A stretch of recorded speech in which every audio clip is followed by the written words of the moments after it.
Sorry, How I are you saw doing? a friend of mine's mom is named Marianne, and I saw her, and I was, Respect. I'd love to uh, know if she spelled it the same way that I do. Mine's an unusual one, but it is, I think, anyway. lowercase a, and everything else is the same. Ah, yes, okay. I've always loved the French spelling, which is Marianne, but Mary and Anne started out as a first and middle name, so it's not going to get smushed together. But It anyway, started out that way, and then yeah. what When happened? I went to college, I didn't want to be called Mary. I was like, I can just sort of eliminate that possibility and just put them together. And so that's how, and my maiden name is McKibben, which has two capital letters. So I just have all of the capital letters in my name, five capital letters and over my three names. But anyway, how are you doing? I'm so good. I'm so excited to be here with Me you. too. Me Um, too. I told you, Pete, that I had put my Instagram account on ice for a while just to kind of streamline my life. And so this gave me a good excuse to put it back on my phone and, you know, get back into the world of social media, aside from Substack, where I'm doing a lot of stuff. But yes, anyway, um, Substack is so good. Uh, yeah.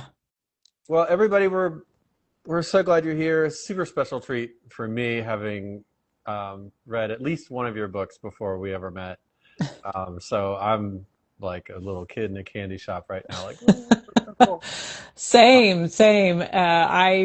I love following your work and your videos are always so incisive. I was thrilled to see that you had a book as well. So it'll be fun to just talk author stuff with each other. yeah.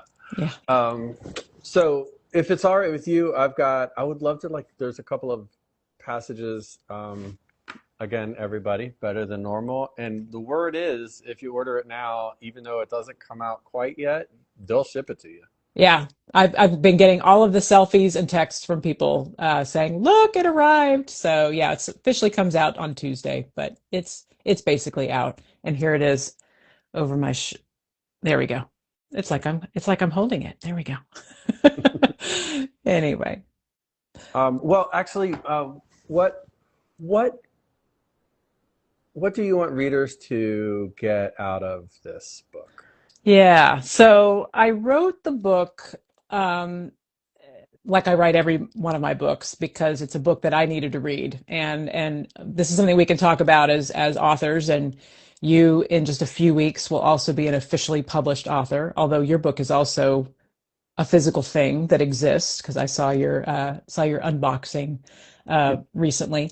But that's always been my experience. Like I don't set out to write books. I just am looking for a book and it doesn't quite exist. And so I decide, well, maybe if I need it, maybe other people do too. And so it came out of our family's experience of we have three young adult kids, all of whom went through a really challenging kind of late adolescence with mental health and things like that, some depression and anxiety.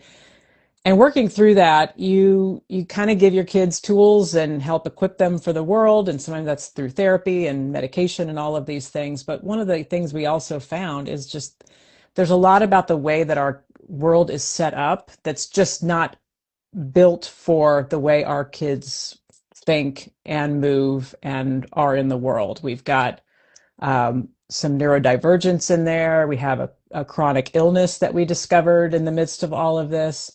And so Better Than Normal is really trying to put it audaciously, and I say this with a lot of humility and sort of vulnerability, like we can change this world in a way that just really is set up more for human flourishing and the wide variety of ways that we encounter the world, whether it's through neurodiversity, whether it's through race, gender identity, all of those things. And so that is what I hope people get out of the book is thinking beyond the idea of that there's kind of a human experience that's sort of considered normal and that other people need to just kind of find their way into that box as best they can. And if they can't, well, they're kind of out of luck because this is the way the world is set up.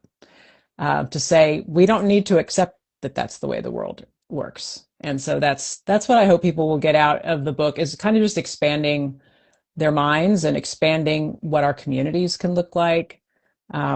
And Pete, I think you do this kind of work. I mean, even just the Water and Wilderness Church that you have been shepherding for all of these months is a way of saying, applying that kind of standard to church, right? Church doesn't need to look a certain way. When we think of church, we think of pews and an organ. I mean, not everybody does. Sometimes it's drums and guitars, right? But you are lifting up an alternate vision. And so I think you're living kind of a better than normal church community, helping lead people in that. Thank you. And uh, as uh, as people who don't fit the norm, we bump into all kinds of Yeah. issues that I wish we didn't. You know, Mm. Yeah. lots. You want to say more? Or can't you? I'm totally happy to say more. Yeah. Uh, you know, uh, when I talk about it to people that are not church people, their faces light up. Yeah. Or to people who, have been in the church so long, they're like, good grief, can we please grow a little bit? Yeah. Their faces light up. Hmm. Um, but there is still an authenticity issue with some folks that are like, wait, it's not real. Yeah. Uh, and it's like, what what makes you think that? Hmm. We're doing everything. We're just doing it outside and Yeah. translating things a little bit. And Right. when the mainline denominations are losing 2 to 2.5% a year, why on earth? Why are And we've had 2,000 years Hmm. of doing it this kind of way. Not 2,000 years, but let's say at least 1,000 years. Yeah. Um, and with Absolutely. the kind of theology that even in progressive denominations, there's still some penal substitutionary atonement that's baked in there, and Yep. some Yep. guilt and shame. And what what if we expanded our theology and our understanding a little bit? Hmm. Because look around, it's not working. Right. Not just because people don't come to church anymore. Like, our world is not always better for how we've been doing church Yeah. these many, many centuries. So Absolutely. And uh, getting people to see that so often we cling to the structures because they're familiar. And for some people, they have worked. I mean, I think about, I mean, I'm a Presbyterian, you're Episcopalian. I think there's some overlap there in terms of the kind of church experience when you think of a traditional Presbyterian or Episcopal service. There's a lot of sitting. There's a lot of listening. You do all do a little more like up and down and kneel, and so you're engaging your bodies at least a little more than we are. not that Um, it doesn't count. right. Well, it's better than kind of we stand and sit, and once a month we come to the Lord's table, right? So there's a little bit more engagement in terms of some kind of embodied experience, but it's just a lot of quiet listening. I don't know what your sermons are like, but I mean, I preach kind of a traditional. I try to keep it engaging, but I realize I'm asking people to give me their attention for 12 to 15 minutes. And how often are we able to sustain that kind of attention quietly and cerebrally, so that is a very narrow slice of humanity that speaks to, and to be honest, it speaks to me. I mean, I feel comfortable there, but I also feel comfortable in a lot of other sort of environments, and realize that we're not serving one another very well by just saying it's got to look like this. So That's a really big thing. And you have to, not just the worship has to look like this, but yeah. you have to look a certain way. Right, right. And Yes. so many of my friends don't come to church because of things like that, Yeah. or you Yeah. accidentally sat in somebody's pew, or Hmm. Right. and I do, I love the way that we do inside church. Like, it feeds me too, Yeah. not all the Yeah. time. Yeah. Um, but I think we need more offerings on the table for folks. Yes. But Absolutely. I mean, we But I just did something really simple, I don't know, a year or two ago, and just put a basket of fidgets outside of our sanctuary. So anyone who wants to just pick up something that they can play with while they're listening and singing and praying and doing all of those things. And they are, I'll tell you, it's not just kids that pick those up. Although we did hear from one of our like second grade girls who said, I love coming to church now because there's fidgets. I thought, gosh, that's the easiest thing. And that's such low hanging fruit, you know? But that's just a small kind of thing that I think can help people expand their awareness of we don't all think the same way. And I don't just mean think we don't have the same thoughts. We have different opinions, but I mean we don't literally think the same way. Like our brains work differently. Um, I have someone in my life who's autistic, and the idea of kind of the poetry of liturgy and our reliance on metaphor, which is so dear to me as a writer and a poet, and and that can just glance right off of someone who has a different kind of wiring, and so what I'm proposing and I know what I'm kind of inviting people to think about is really radical, and it threatens to not threatens to, but it's going to get really complicated because making accommodations for this wide variety of humanity means no one's going to be entirely happy all the time. Like you're always going to be sacrificing a little bit for the sake of the greater community, but I think it's worth it. I think it's really incumbent upon us as Christian community to do that work. So I'm curious, like, I mean, thinking along those lines and the congregation that your gathered community, like, how have you thought about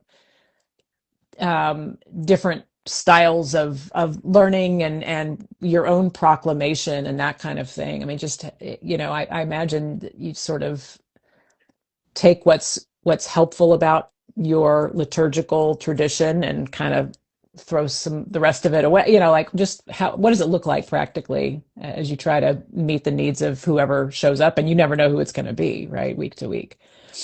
I know that we've got we have a core, Yeah, yeah, and then there are people that come when they can, yeah. and then we've got visitors that are curious. We had 20 people at our 6:15 sunrise service for Easter. Was Amazing. I That love was it. amazing. I Yeah, didn't think we'd have that many. And it's great. I've my love for our liturgical tradition has actually grown Yeah.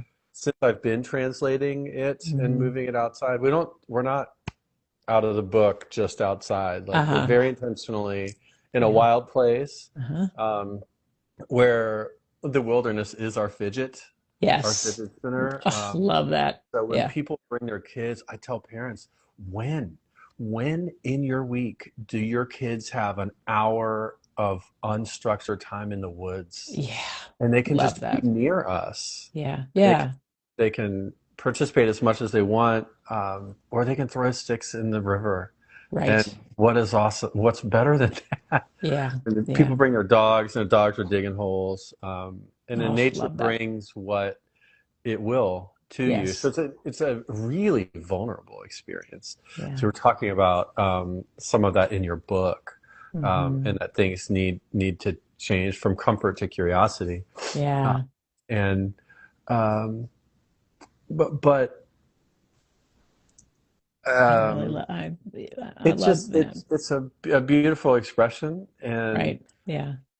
somebody forgot, and it wasn't their fault really, but they poured the wine into the chalice, right? We do Uh-huh. that in the beginning, and then we Yeah. all kind of it's a walking service. Hmm. So everybody picks up pieces of the altar or the Uh-huh. paten and the bread and will carry it together into the Nice. wilderness. It's just Wow. incredible.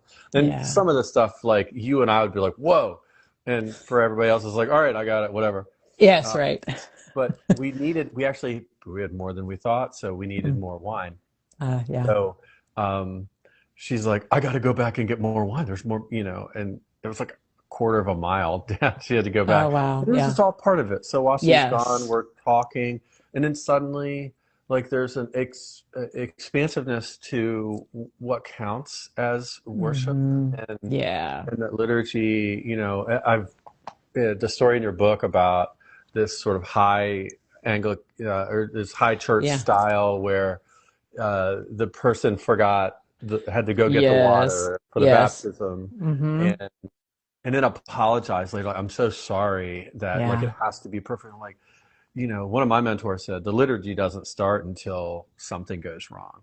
Oh, I love that. I love And, that. and to me, I grew up in a camp, an Episcopal camp, where we were taught, and then as I worked there, we taught young people as young as 8, everything we do is worship, Hmm. uh, which is the title of my forthcoming book we're pitching this fall. Hey, But like nice. everything we do is worship, Yeah. and we might say we endeavor to live a sacramental life, Yeah. um, and Well, and it, I love having going back to what you were saying about children because you probably are also familiar with this movement in a lot of mainline churches to have a worship space just for children in a sanctuary, and they'll call it a playground where there's like, you know, crayons and things for kids to interact with while the service is going on. And as you were describing this experience of kids throwing sticks in the water, and like what can resist if there's a body of water, you've got to throw stuff into the water. But I had a colleague who would talk about, and I saw this because we had a similar kind of space in our sanctuary. Um, she would say, children, like sometimes they'll just be kind of doing their thing, and you think they're not listening, and then all of a sudden they'll sort of pop up and kind of go, oh, wow. And you've probably had that experience where it's like all of a sudden they're a little more tuned in to what's going on. And she would call them weather vanes for the Holy Spirit, right? You see them. And I always like when I saw that, I'm like, oh, I need to pay attention because they're picking up something. And there's something out of the ordinary that's happening here, right? And I think that when we make room, I love the way your colleague put that. The way it was put to me is like, you pray every Sunday morning, may something happen that's not in the bulletin, yeah. Oh, I because love that that. just can, that element of surprise that helps us know that we're not in control Yeah. is really, really powerful. Hmm. But I wanted to ask you, we're going to, those of you who are tuning in, we're just going to kind of pinball back and forth a little bit because we are both authors in this space.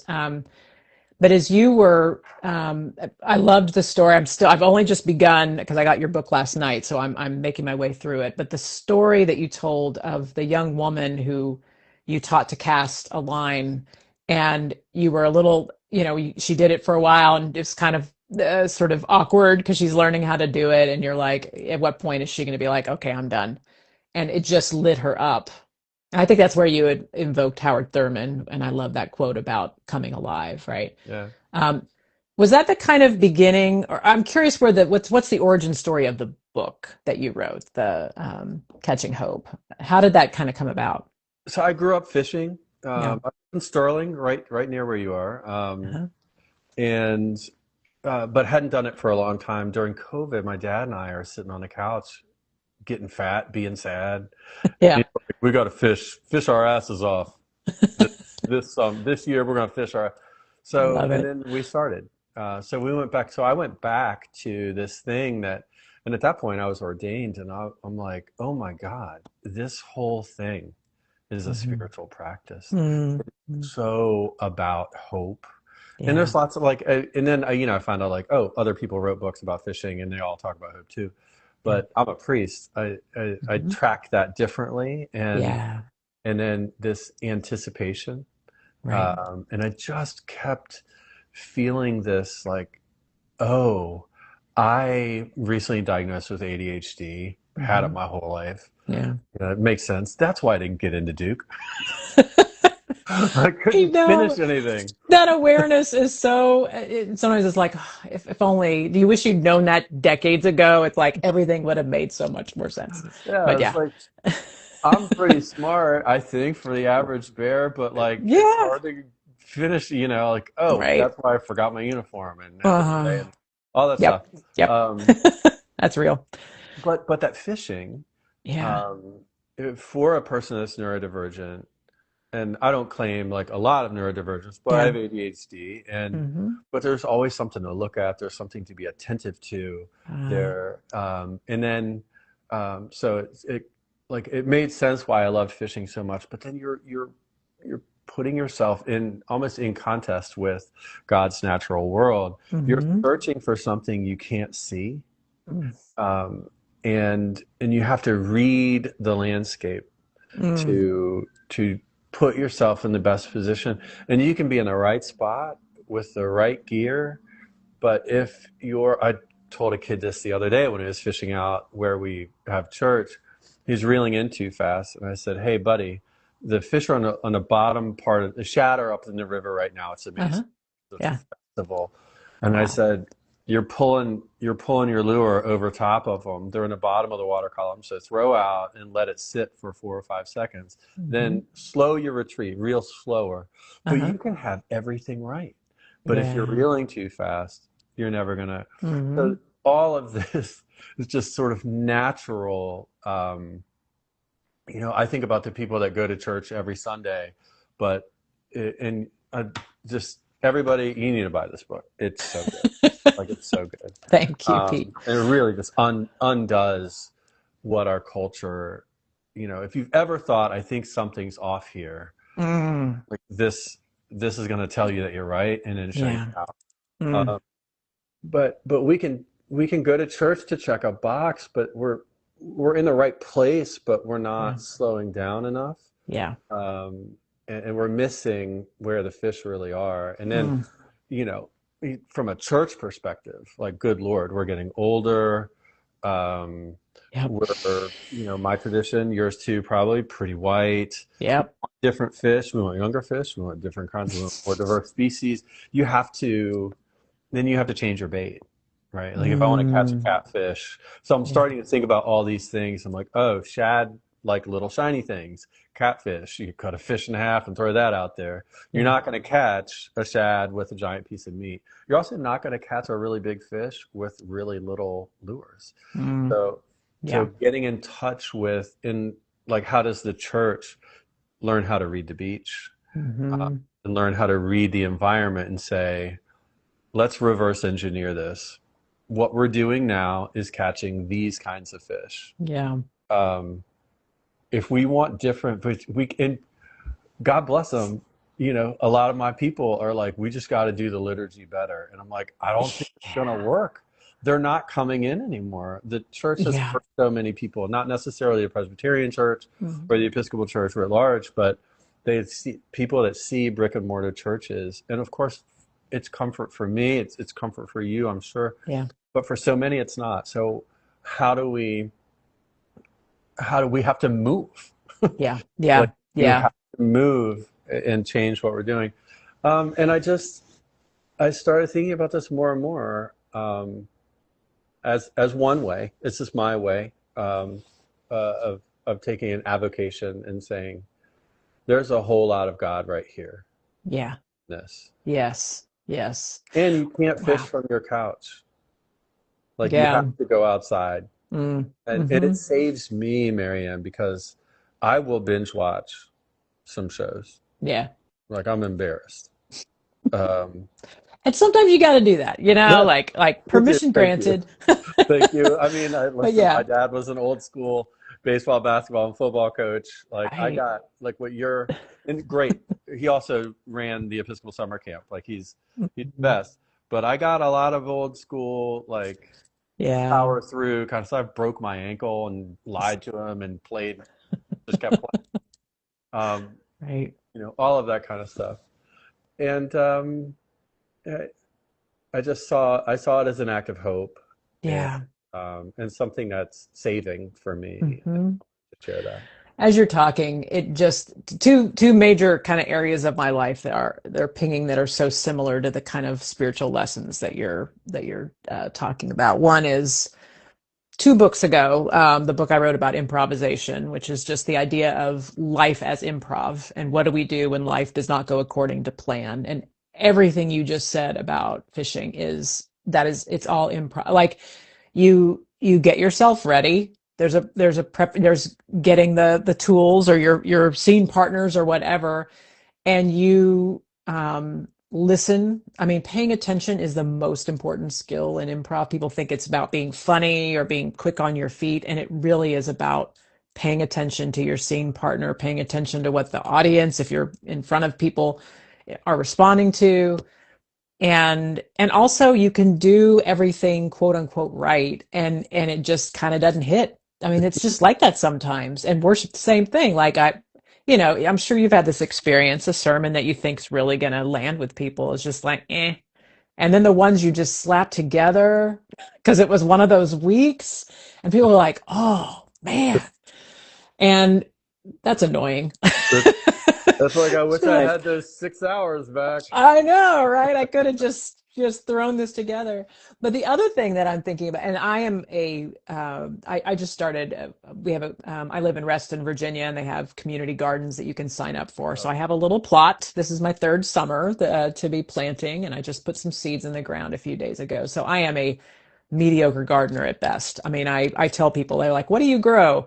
I grow knowledge. Like, and in fact, I think I said that in the book. Like, You did. I'm growing awareness of what works and what doesn't. And if I get some kale, great, or some beets, and and that's the same deal. Like out in nature, looking for the little shoots in the ground, or like it's the same paying attention. It's the same bringing your own attention to it. And sometimes the fish will bite and sometimes they won't, even when you do everything right. I believe there's a biblical story about that, right? They'd fished all night and caught nothing, right? And it's same with gardening. Like you hit a weird patch, there's a drought, the seeds weren't good and you thought they were, it just all it surrendering to that process is really, yeah. So I think it's such a powerful set of metaphors and spiritual principles you're working with there. And I'm curious too, like I haven't had a chance to really talk to you about the book, but like how much did the idea of Jesus' disciples as fishermen, how much was that kind of hanging over you, or did you feel like that was a bolstering for the book, or I'm just kind of curious that angle. There's so many great fishing stories in the Gospels. Right. So I intentionally stayed away from a lot of that just because Yeah. I fish. I will tell fish stories in my sermons, but just Yep. people constantly are like, "Oh, you're a fisher of men," oh. And I'm like, Right. God, like it's Yeah. so uncreative. Right. Heard Like, that one all before. right, sure I am, but actually, I really want to catch fish. Yes, right. Yeah, Really there's catch fish. nothing symbolic here. I really am trying to do this. Um, but uh, uh, I do feel a kindred, um, a kinship with the idea that there are these people on the edge of the water and Hmm. spending a lot of time on it. Yeah. Um, and I did do some research once to figure out like what kind of fishing they were doing. Hmm. Have you been to the Holy Land Hmm. Yeah. and seen like the Sea of Galilee? And it's just Yeah. really cool. Yeah. 90% of the fish are in 10% of the water. Ah, So, wow. um, oh my God, right? So Yeah. you don't want to be fishing in the 90% of the water Wow. that Okay. only has 10% of the fish. Yeah. And most of the time, the fish they like structure. Mm. Again, like Interesting. structure. Yeah. So when Jesus is telling them like row out further, like go further into the deeper water, it Mm. doesn't make any sense for them Ah. to do And that because I they have quote that two story boats. You actually. have a boat here and a Yeah. boat here with a net, and then the one goes around, but those nets only go, according to the internet, 30 or 40 feet max. Okay. And I think the deepest part of the Sea of Galilee is around 80 to 100 feet. So normally your fish will be like either closer to the top or Hmm. down at the bottom. And Jesus is Okay. like telling them to fish in a place there probably wouldn't be fish. So it makes no sense for them, but Wow. they go and they do it anyway. Hmm. Um, and uh, but so there, I mean, these are people who we could assume are used to working really hard and not getting that much, Mm-hmm. uh, Mm. which I Yeah. think is Yep. instructive for all of us. I'm a member Yeah. of a bunch of Facebook fishing groups, like Mm. different areas of the country, Yeah. and like right now in Assateague Island, the black drum are running, so you see pictures of people holding up like these giant black drum, and Love it. it's so hard because I'm like, oh, like can I go now? But nobody holds up that picture of nothing that they spent 8 hours out there, drove Yeah. 4 hours, spent Uh, eight, and yeah. got nothing. But that Mm. happens to every single person that's like, look at my fish. We're so proud because it took a really long time Yeah. to Wow. get that. Yes. And I think that Wow. I think the disciples knew something about that. Yeah. Well, it's so funny when you invited me to have this conversation. I, of course, wanted to do it because I love talking to you, Pete, and I love the work that you're doing. And also, there was a part of me that's like, I'm curious. I don't know where the intersections will be between our books, other than, I mean, we're both clergy who are trying to write to people who don't really resonate, perhaps, with traditional church, Yeah. right? But the idea of the effort that is often unseen in the work that we do, whether it's fishing or whether it's graduating from high school or whether it's writing a sermon, or writing a book. This has always been true, but especially in the social media era, we just see the end result and look at this great kind of product. I mean, you've probably, I can't remember which writer I heard said, like, I was an overnight success that took 20 years. I mean, the idea that these kind of things just take off uh, and that we judge ourselves. I mean, this is part of the better than normal kind of thing I'm trying to fight against is we know what our own internal struggle is and how hard it is. And all that we see is the kind of superficial outside sort of appearance of things. And um, that can lead to a lot of shame. I mean, you mentioned that kind of, the sort of heaviness of being like, why is this hard for me? And everyone else seems like it got it so easy. And so that was some of my thing of just thinking about the idea, the category of normal feels so oppressive because for those of us who don't feel like we fit into that, it's like, why is this so hard for me? And everyone's just coasting along. So uh, yeah.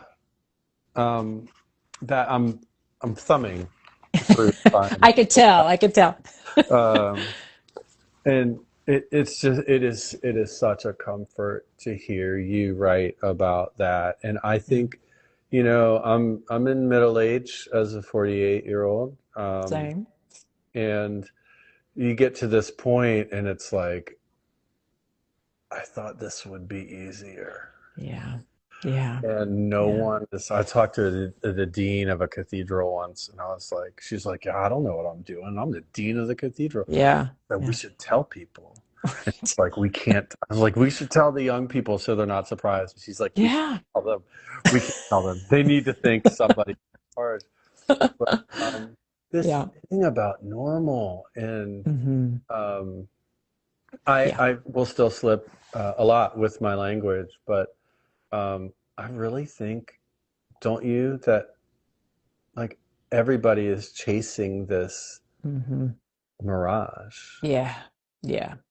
Yeah. Uh, And for the record, I still do too. I mean, I still, and let's be honest, there are times, I mean, one of the writers that I was consulting as I was writing the book, I didn't end up using this language, but they made the distinction between normal and normative. And, the idea of like, if you went into an average high school, most of the young people there are probably wearing sneakers of some kind, that's normal, like just by the law of averages or the percentages, right? But normative that is better. That is highly, a certain thing being more highly prized, or if you deviate from that, you're somehow less than.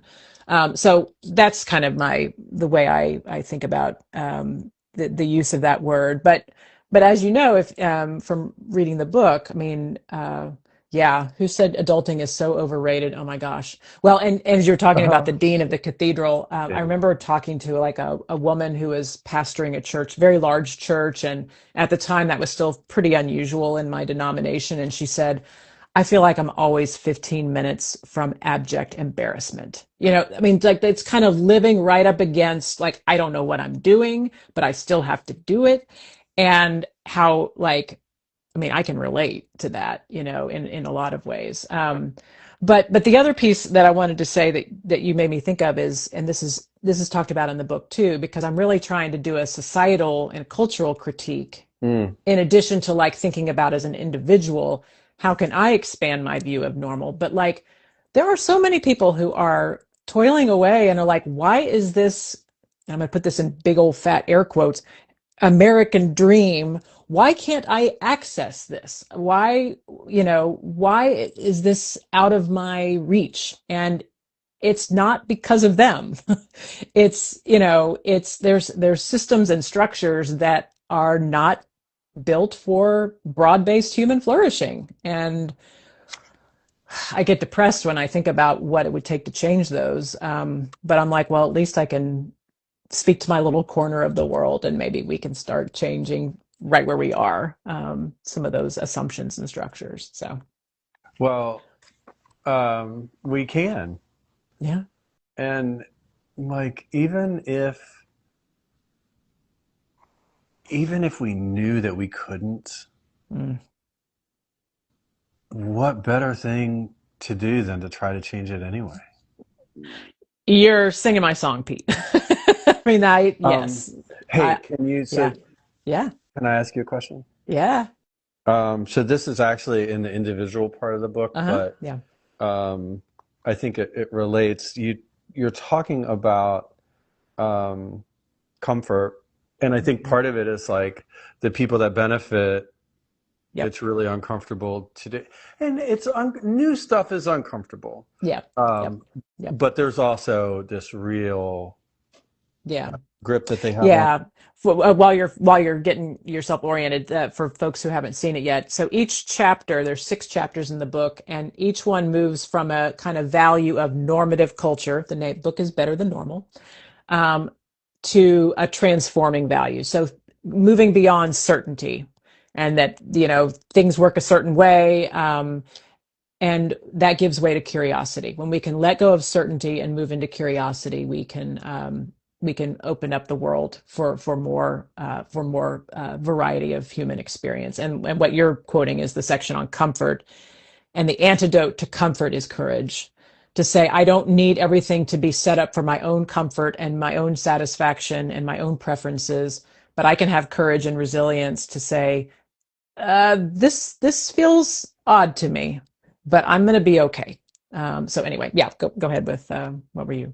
Well, you have this beautiful story about hermit crabs, and Oh the yes, baby hermit crabs keep dying in the cage because until the owner starts shaking the water and yeah, making it like a little bit harder for them. That's what they yes, need. And then you say, well-calibrated comfort will not take us where we need to go. yeah. Um, I need to give a shout out for those who are intrigued by the hermit crabs. That came from a Radiolab episode. So if you just do a little Google for Radiolab and hermit crabs. But yeah, there was this woman she was an empty nester. Her kids had gone off to college and left home, and so she got into this hobby, and she raised these crabs. And yeah, they right when they would get onto land, they would start to die. And so she's like, I was making things so perfect for them that they were actually not flourishing. And so, yeah, she talked about like shaking the tank, and sometimes the water would be a little dirty, and she wouldn't clean it like clockwork. And I think about our kids, not just our kids, but like broadly. And I understand the impulse behind wanting to kind of curate a kid's childhood. I mean, life is hard enough. Like, let's try to do what we can to make it easier. And I really do understand that. I think so-called helicopter parents get a bad rap, and I understand why. But I'm a tender-hearted person who understands that the desire on the part of a parent to kind of cradle that experience of childhood. But but at some point, there's a big wide world out there. So how are we giving people tools to live in it? And going back to what we were talking about with kind of traditional church, there's a lot of coziness of the way we've always done it, and it works for me, and therefore it works, and we can do better. So Is there a large, like a societal version of that too? In that the people who are inheritors of our society in a certain way, um, and feel really comfortable. Um, is there a way in which that's actually not flourishing for them either? yeah, yeah, yeah, Can you yeah. speak? The kind of brittleness is, I mean, just as you were talking, I was just imagining that kind of and this is quoted somewhere in the book of Walter Brueggemann's kind of work in the Psalms, and moving from Psalms of orientation to disorientation. And the Psalms of orientation are basically like the world makes sense, good people flourish and bad people are punished, right? And Yeah, and there are, I mean, Psalm 1's a great example of that if people want to look at that up. And then there's disorientation, where it's like, wow, those rules don't work, we see the wicked flourishing, and wicked, and good people suffer, right? And so there's this, all the lament psalms are this disorientation, and then you come to a new orientation where it's not the old rules, that the old binaries don't work anymore of like good and bad, and all of this, but we have more tools to navigate it. And that's just what I was thinking of when you were asking that question. And also, just recently, I saw a poll, like a survey of attitudes about trans people in the United States. And despite, or in the midst of the fact that there's so much legislation that is so punitively seeking to punish our trans siblings, acceptance and attitudes have gotten more and more accepting, even now, even with that going on. So that does lead to what, what you're kind of, I think, lifting up for us, is like there's so much about our culture that's just not serving us well, that this is the hot button issue for so many people, when in fact most people think they deserve, anti-discrimination laws, legal protections. And it comes down to, going back to the comfort. I know I'm kind of meandering a bit here, but like, that's great. if you have talked to, if you know a trans person, that, I mean, this is kind of self-evident, but like, you realize that they're a human being, and they're deserving of dignity, just like we all are. So that comfort, like if you could just get beyond the kind of, I want everybody to think like me and look like me, and all of this, it just doesn't take much sometimes to just get on the other side of that. So, Yeah. um, Hey, but yeah, go ahead.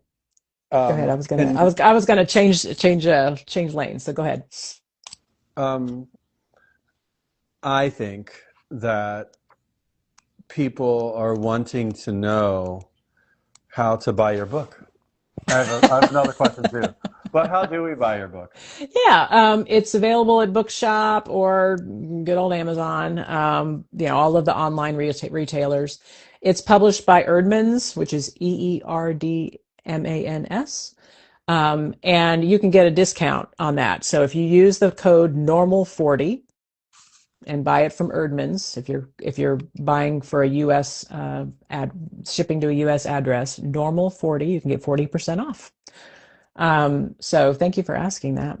But I wanted to ask you, you started out by asking me a question that I want to Uh, ask you, about your book, Catching Hope, the Spiritual Wisdom of Fishing? the hidden The spiritual wisdom. hidden spiritual wisdom, I put it yes. in because I Just thought, like the shad that are kind of hiding there, right? What do you hope people, I mean, how do you hope the world will be different as a result of your book? um,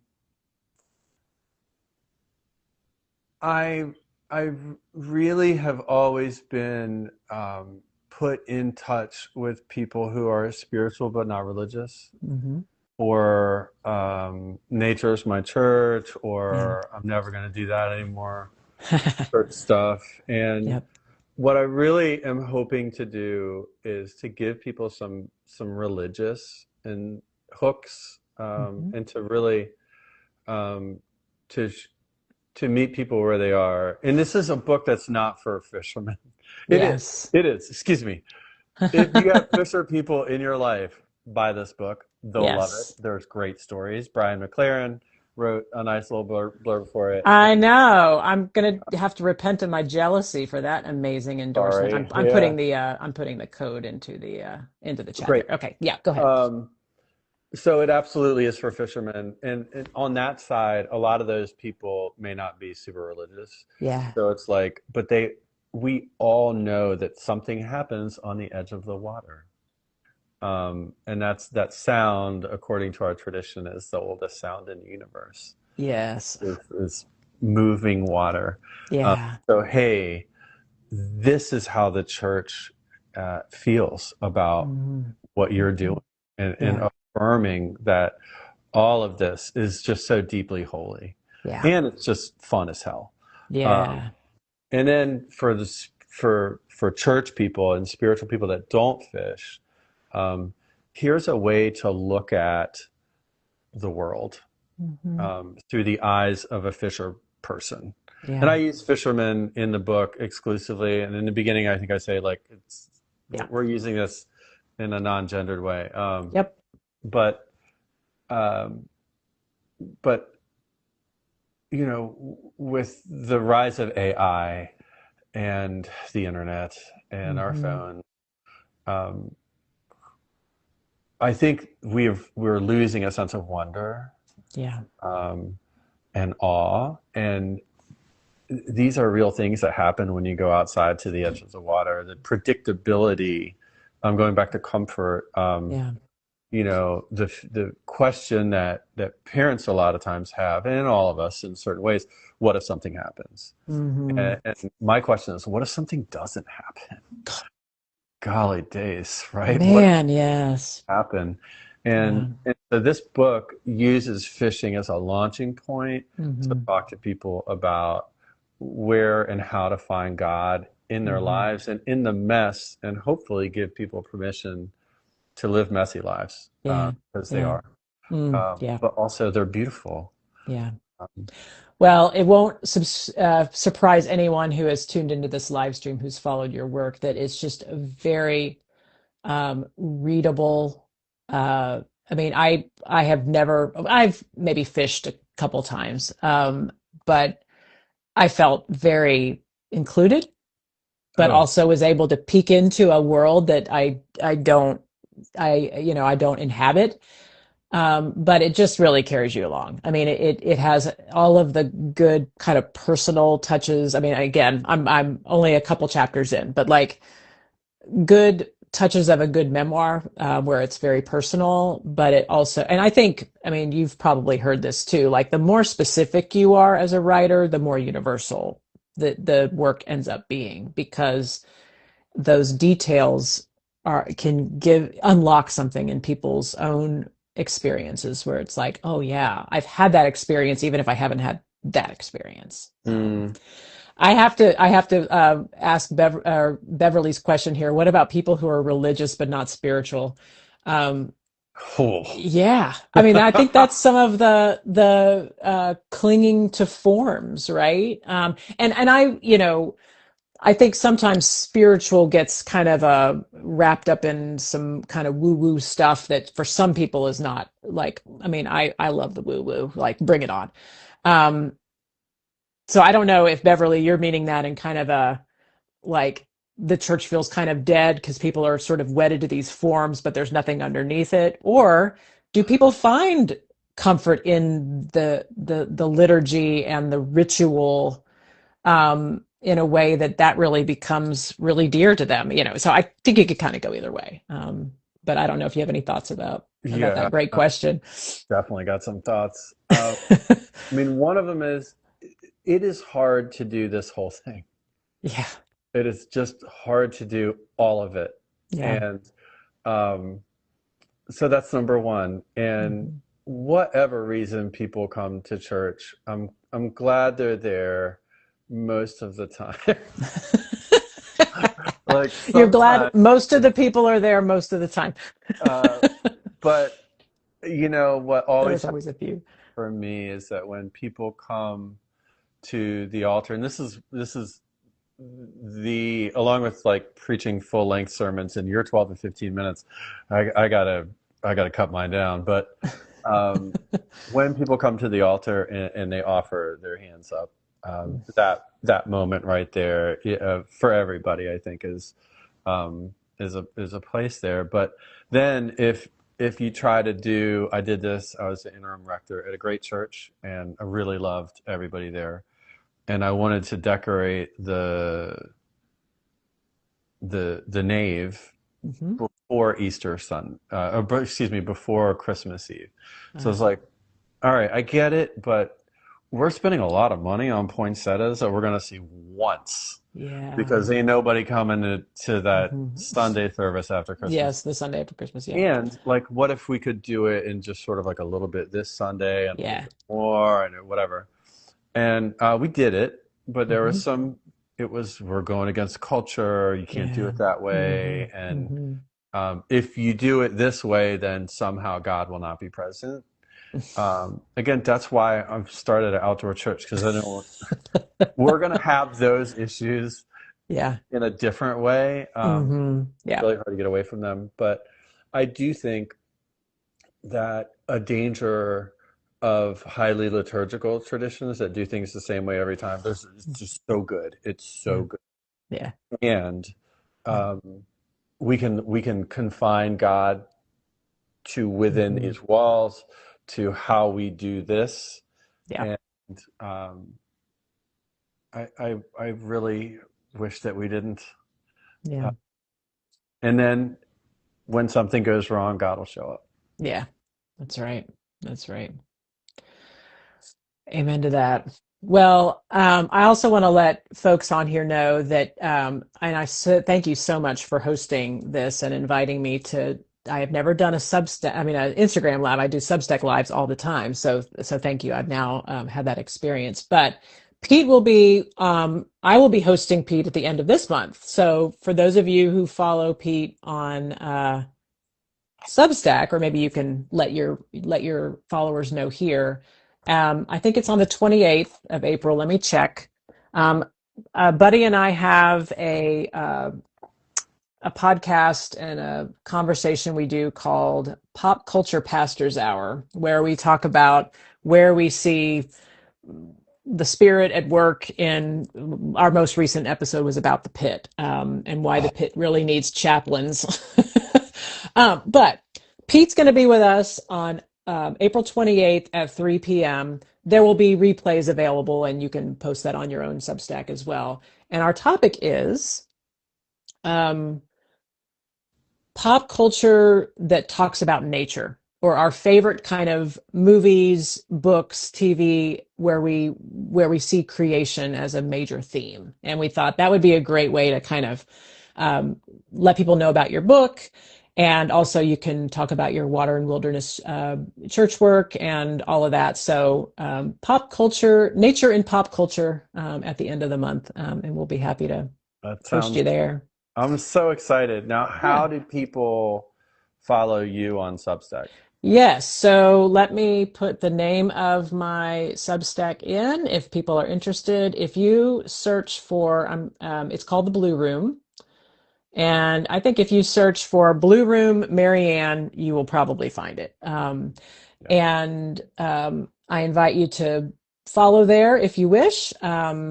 I write every Friday just what's kind of on my heart, the kind of things that we talked about over this hour, um, a little bit about the book, but also what new things I'm working on. And I love that one of the things that I regretted especially between book one and two, Better Than Normal is my fourth book.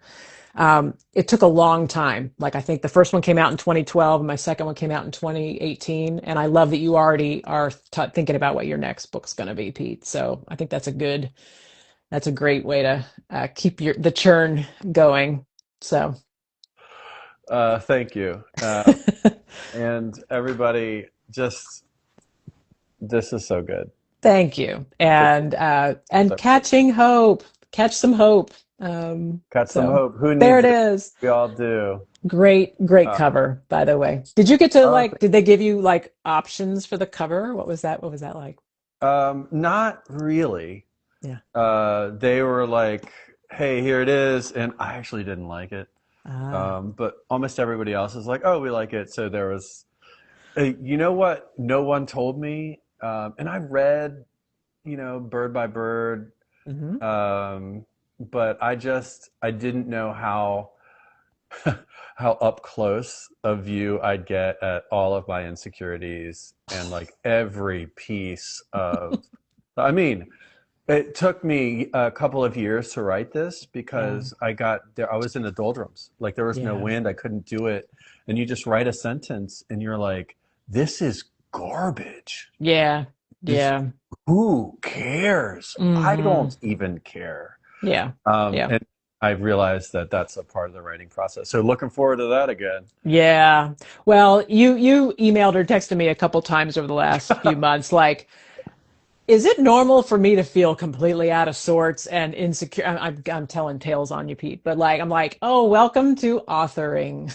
I think This there were is more cuss words than that. yeah. No, this is Uh, you are one of us now, and I'm really glad you are. uh, So Me too. anyway, So glad that you took some time out to share about Better Than Normal, and I'm really looking forward to being with you and Ed in a couple of weeks. It's going to be awesome. yeah. April Yeah, 28th. We hope to see you all there. Thank you all yeah. for tuning in and Everybody. hope to catch you again sometime.